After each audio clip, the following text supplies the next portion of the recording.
everybody, Peter here, your ginger Geordie geek. Welcome back to the channel. If this is your first time here, please do check out my back catalogue of videos and hit that like and subscribe for all your geeky goodness.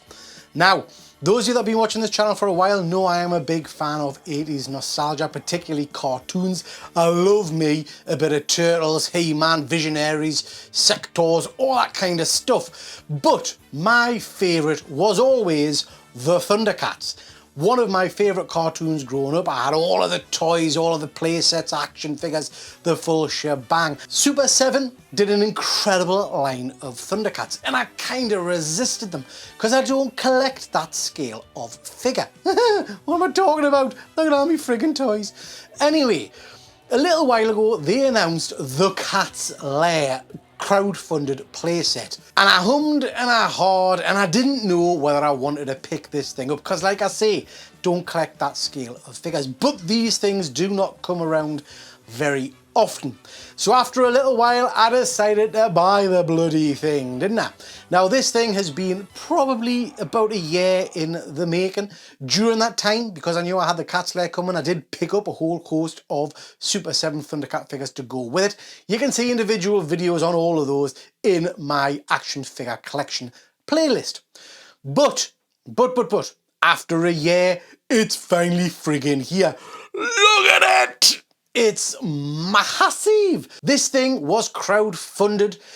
You could get different tiers the more backers went onto it and stuff. We got tier 1 sorted, which gave you this, but sadly you didn't get the rest of the tiers funded. I would have liked this Astral Lion but we didn't get that, sadly.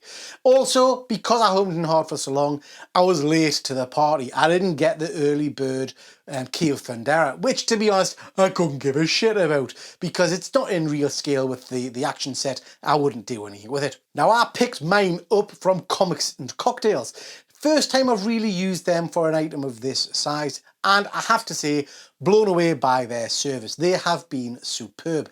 This is an expensive playset, ladies and gentlemen, so I know I am very privileged to be able to get one of these things, but it is expensive.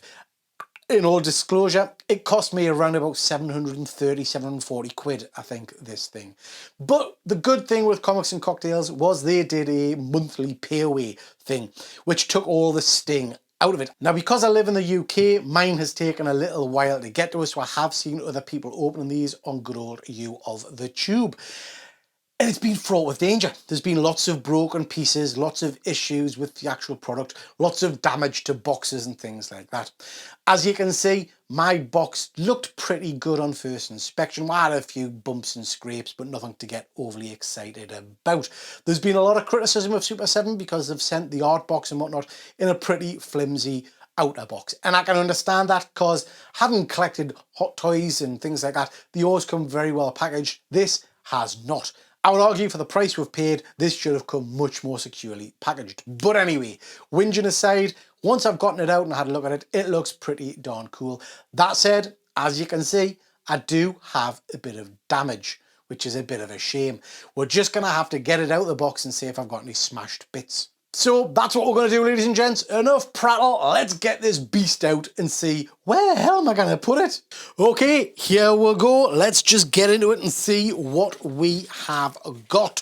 So, ooh, okay, doggy. Load of stuff in the top here. As you can see, we've got a whole host of bits and bobs, all in cellophane, all in different sections.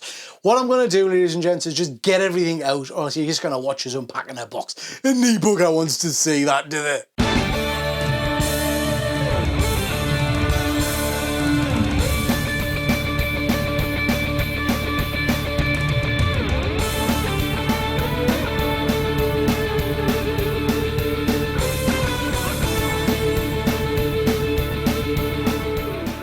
Okay, so there he is. It's freaking mint. So much bigger, much more impressive than I actually was anticipating. I'm going to show you the light up features and all that kind of jazz in a minute. What I would say is it's got a whole host of different flaps and things with different guns and all that kind of jazz. The doors all open. We'll show you the back in a second. The claws do lift up. They're on ratchets, as you can see, and you can pop your Thunder Tank in there. Interestingly, the Super 7 Thunder Tank isn't scaled the same as this. So the Super 7 Thunder tank doesn't fit in there. What I'm probably going to end up doing is getting myself a standard original Thunder tank and see how that works. So yeah, so you got your claws and all the rest of it. No instructions with it, but assembly was pretty easy. You just screw the head on, put the wires in and all the rest of it.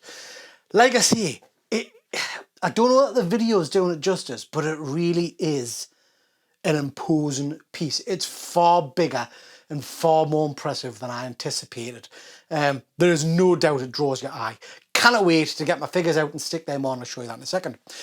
I've showed you some images, here they are, of all the different bits and bobs you get with it. You can see all the different gubbins. You've got the different computer screens. You've got the kind of the slot-in bits for those, which look really, really cool. So lots of different bits and pieces. Now, when I was unpacking it, this was a nice little surprise. So this is, I mentioned at the start of the video that there was an early entry key of Thundera prop.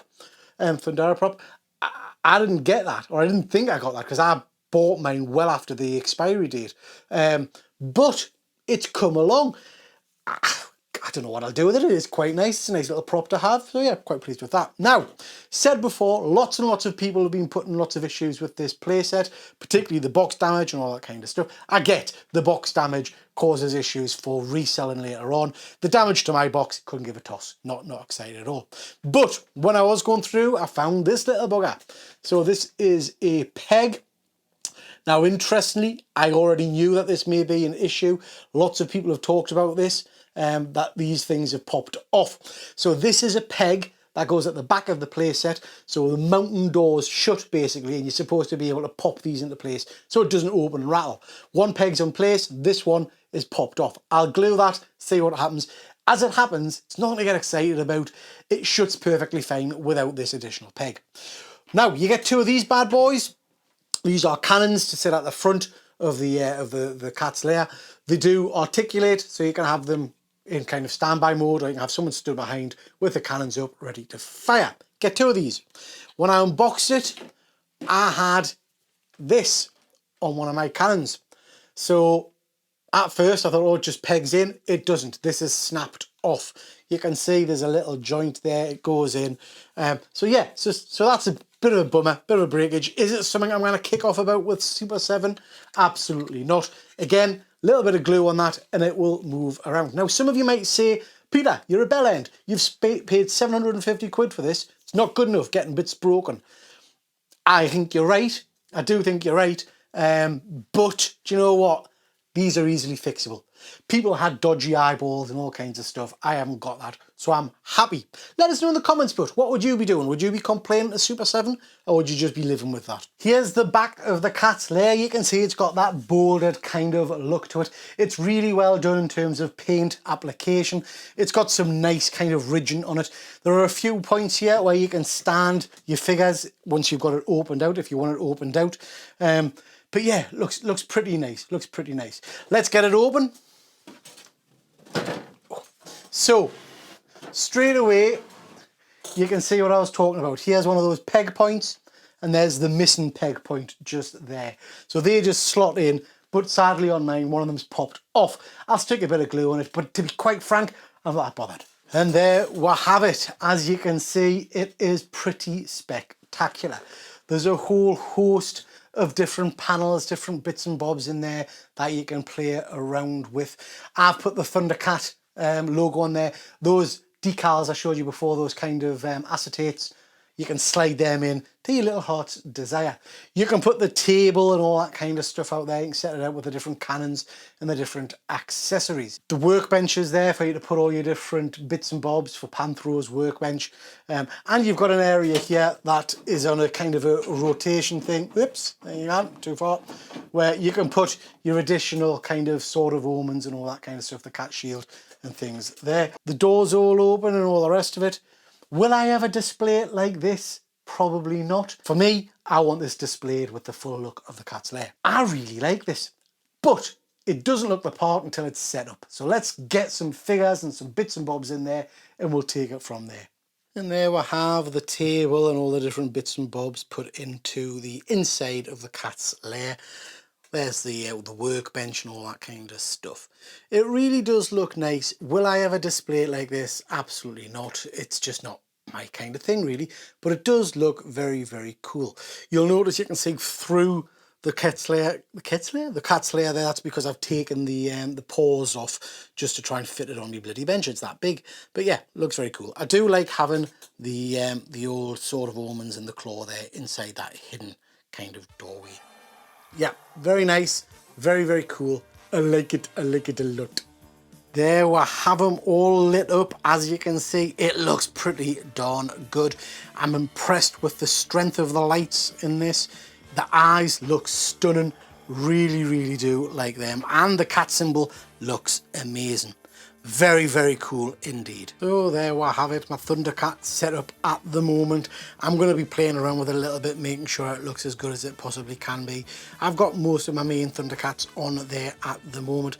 Don't have them all yet. Missing Snarf, Wily Kit and Wily Cat. I'm not that bothered about the rest of the mutants and the bad guys. I just want the main kind of roster of Thundercats.